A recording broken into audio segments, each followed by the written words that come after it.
Sandi Gelles-Cole is with us today, and I thought it would be interesting to hear her story about what happens behind the scenes with writers, editors, and book doctors. Now, there's a title for you, book doctor.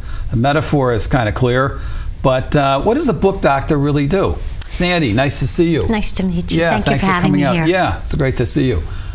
You've been in the literary business, mostly starting out from behind the scenes as an editor and an acquisitions person, a book doctor, I'm sure a confidant of all kinds, going both ways with editors and publishers and agents and authors themselves.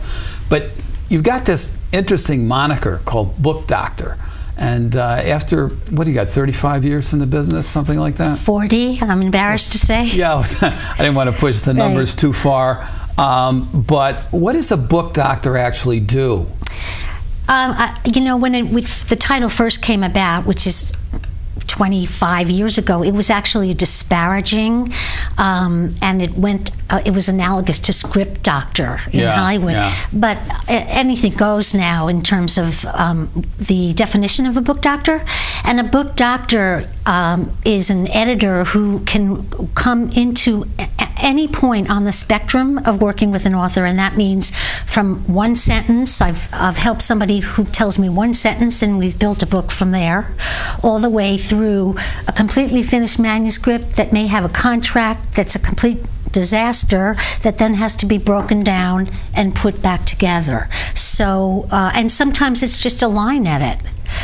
So it's all along the continuum of what is a book and what constitutes a book and what the different aspects are and how it can be fixed. So you work mostly with editors, other editors, or with the writer, him or herself? I only work with writers. I only work with writers. How business has come to me has evolved over a period since 1983 when I started. Where my work has come from has evolved as the publishing business has evolved, which is, you know, that's a whole other show. But so where it comes from has varied, but I only work with authors. So what are authors themselves like? I mean, when they come to you and they realize they need help, what are you dealing with first? The psychology of the author or the manuscript, or how do you get into it? Do you just announce and say, well, this isn't working, or does the writer say, this isn't working, can you help me, or how does that relationship work? Well, sometimes their agent tells them that they need a book doctor, or an agent tells them they need a book doctor, so they come and they know that they're not going to get an agent unless they get help. So then they're vulnerable. An author is more vulnerable than usual. Yeah. But most of the time these days, because of the shift in book publishing towards self-publishing, an author is coming to me because they want help, they know what they need, and they are very accessible. They don't necessarily know specifically what they need in a book, and I offer various services that will help them determine what they need, and each author in each project dictates how they're handled, what happens. Have you got like a certain kind of subject area or a certain kind of book that you prefer to work with? I mean, there must be some real expertise rather than just taking everything. What does it focus on, like content first and then style, or the other way around? I come out of very commercial corporate publishing. I spent 11 years in one of the 6 mass publishers, and so I would say that my background is commercial fiction and nonfiction with an emphasis on fiction. So I really am attuned to, is this for a mass market? Mass not meaning paperback, but mass meaning for a general audience. If you come to me with literary fiction, I don't get it. I just don't have that kind of taste. And I might be able to say the character isn't working, but I'm not the first person I would come to for that. And I would also say that character integrity, psychological integrity, character development is a very big, strong point of mine. So that's a big one for me. Interesting. So what are your most satisfying projects? I mean, when you see a writer catch on and, you know, rework a character psychologically or whatever, does that give you a big boost? When you come to me and you have a manuscript and it's finished and it's not working because the characters aren't working, which therefore makes the plot not work, because as F. Scott Fitzgerald said, character is action, and we can break down the characters and therefore fix the plot. That's very satisfying, because it is the classic Maxwell Perkins, let's see how we can classically, structurally make this happen as a work of art or fiction. And it almost, I see a link there to film too, like how you would do a script. You know, if your character is not very clear, the motivation, and you don't have the right actor, it doesn't work. Right. Yeah. Right. As time went by in book publishing, we began to take some of the structure of Hollywood Act 1, 2, 3 and sort of appropriate it for fiction. And I also want to say, as far as commercial nonfiction is concerned, that what works for me there is when somebody comes to me and they're not doing the right concept. They haven't picked the piece out of the book that's going to make it the most saleable, and then we can develop that together. And that really is an up for me. So you have to be very market conscious as well as story conscious. Right, because that's what's going to sell books. Yeah. Is that your basic motivation? I mean, at the end of the line, you want to be able to get this thing to sell. I want them to be able, hopefully, at the end of the day, to find a literary agent. And these days, that's really hard. Yeah. And if they can't find a literary agent these days, at least I'd like them to have a property that's good enough to make it in the self-published market. Is there an opening toward publishing or toward, I guess, distribution and sales as a result of the advances in self-publishing? I mean, a lot of people can do their own books, put the whole thing together, and do the writing part. But then what happens?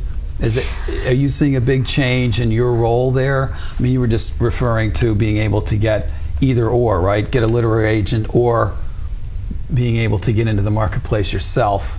How do you work with that? That's a complicated question, but I would say that either even for myself, when I wrote a book, or we put together 2 books, I didn't even consider the commercial market. I didn't even consider going to traditional publishing. I skipped right over it, and the reason is that it takes forever. If you're determined that you're going to try to get the conventional way of being published, you're going to wait forever, and then it's probably going to be a no. 99.9% you're not going to make it, and then you're going to have to publish the book yourself. So then it's years go by. I'm not sure this is answering your question, but the fact of the matter is that no matter what you think, most of the time these days, what's going to happen is you're going to end up putting yourself out there and hope, if you're determined to find a legacy publisher, that they find you. Because that's the way it's going at the moment. I don't think it'll stay that way, but that's where it is right now. Yeah, you know, what I'm thinking in the back of my mind, what I'm thinking is the question: why would anybody want to do this in the first place? You know, write a book and then try to market it, and then how do you work with somebody who's going through that process, knowing that there's very little chance of the thing, of the book becoming a success in terms of how we measure sales and whatnot? I tell them up front. I'm very honest. I've always been that way. First of all, the odds have always been stacked against authors. And if they're with me, they know they have a problem. And when I look at material to begin with, I will say, you're not going to get this published. But, you know, writers are funny creatures. They want to write. Writers are people who write. And that's what they're going to do. So it really, you know, on some level, they are either denying what I'm saying or they're going to do it anyway. So that's, from the get-go, they know what the chances are. And so you like that? You like working with people like that? Oh, I love working with writers. They're like, you know, some of them are difficult. I actually am pretty good with difficult authors, but they're like, they love me. You know, sometimes once one of my clients had a heart attack, and he was in the hospital, and his wife called me and said, so-and-so wanted me to tell you he had a massive heart attack, but he's still working. You know, it's like the editor is the person they're going to take the phone call from. They love me. What can I say? And I love them. It's a very special relationship. It's always been that way. And I get what I need out of it as well. It's very really special. That's really great. So you take that kind of sense into your own work, and I noticed, I mean, obviously you've got a couple of books, one which you basically published and put together called Child of My Child. Kind of a unique idea. Isn't that about, you know, filled with poetry and essays about being a grandparent? Child of My Child, my husband, who is also my partner in a little line of books we publish, came about because his son had a child, a baby, and all of a sudden he more than me thought, you know, I'm a baby boomer, I've had this baby, and what is this experience all about? And so we put out a call for poetry in Poets and Writers, and got lots of poetry that explains the experience of grandparenting that is so different from what it used to be. You know, I mean, it runs the gamut. People's children are drug addicted, so they have to bring up their kids, or they don't know that they have a grandchild until the grandchild is 10 years old, or the grandchild may, for all kinds of reasons, the grandchild might be sick. I mean, it's all different kinds of experiences that we really talk about these days, and also normal loving experiences. So we put this book, this anthology of poetry about grandparenting that also has some essays in it.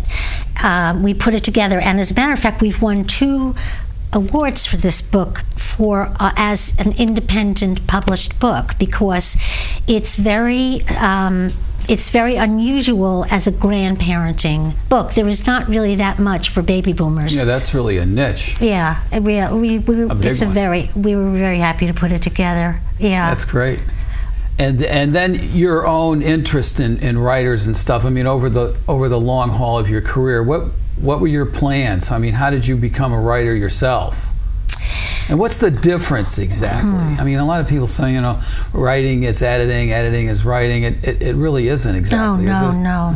I think that people make a mistake if they want to be writers and become editors. Lots of editors are writers and vice versa, but you don't cross that line. You don't cross that line. A writer owns the book and owns the material.